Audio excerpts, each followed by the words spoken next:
Hello again, it's me, Dr. Sandra Lee. You guys also know me as Dr. Pimple Popper. Today's video is about how to best protect yourself from the sun, and I want to explain a little bit about sunscreen because after all, summer is coming.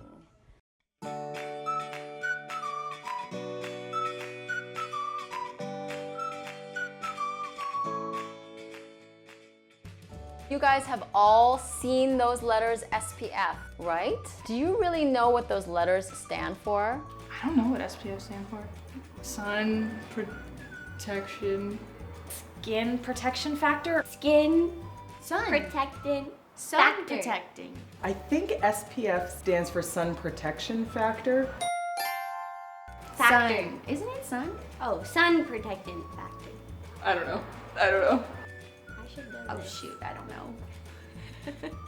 Those letters stand for sun protection factor. That is what SPF is. But do you actually even know what SPF is? What they did in the study is they would put a certain amount of SPF on the skin and they would actually subject it to sunlight and they would see how long it took for you to burn with that level of SPF. And so that's what that means. So SPF 30 means that an average person, it would take 30 minutes for that person to burn with that sunscreen on. SPF 100, it supposedly means 100 minutes, but it's not really exactly true. I try to really make it simple for my patients and tell them, look for a SPF 15, an SPF 30 ideally. Don't bother with the higher SPFs. People think that they get an SPF of 100 and they're good all day, and that's simply not true. You don't have to go to the higher SPFs because they really don't protect you that much more. It's literally like 1% or 2% better protection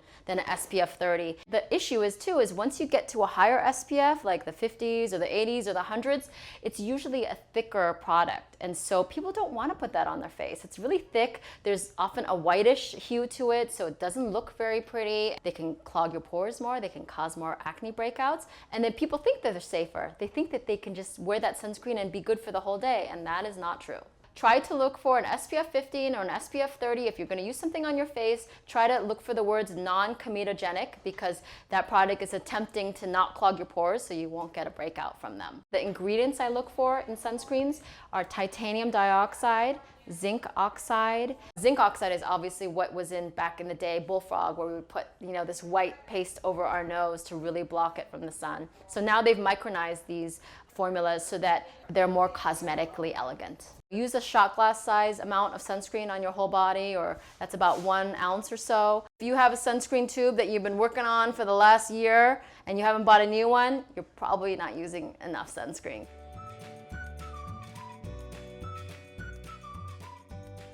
The biggest secret about sunscreens is to reapply them. So many of my patients come in to see me and they have issues that are sun related, and I say, do you wear sunscreen? And they go, oh yes, of course, I wear sunscreen every day. I put it on in the morning, I put it on under my makeup. But when they come in and see me later in the day, you don't have sunscreen on. Sunscreen in general probably lasts a couple of hours on your skin. I can't really tell people how much is enough in terms of reapplying sunscreen. I really, in general, try to tell people reapply every couple of hours, maybe more often actually if you're outdoors, if you're swimming, if you're sweating a lot. If you have a history of slightly burning, with reapplying every 2 hours, or if you're even tanning after a couple of hours, you need to apply more frequently because you're getting too much sun.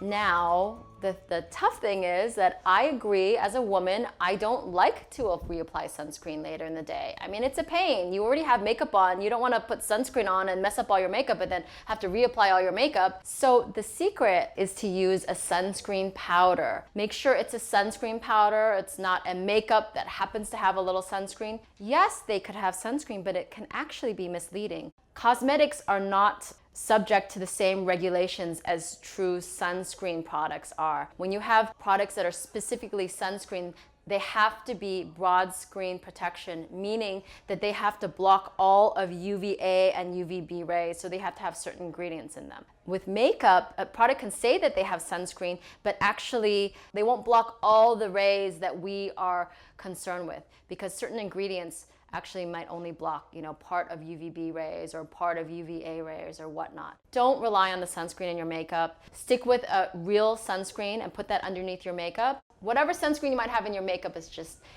a bonus.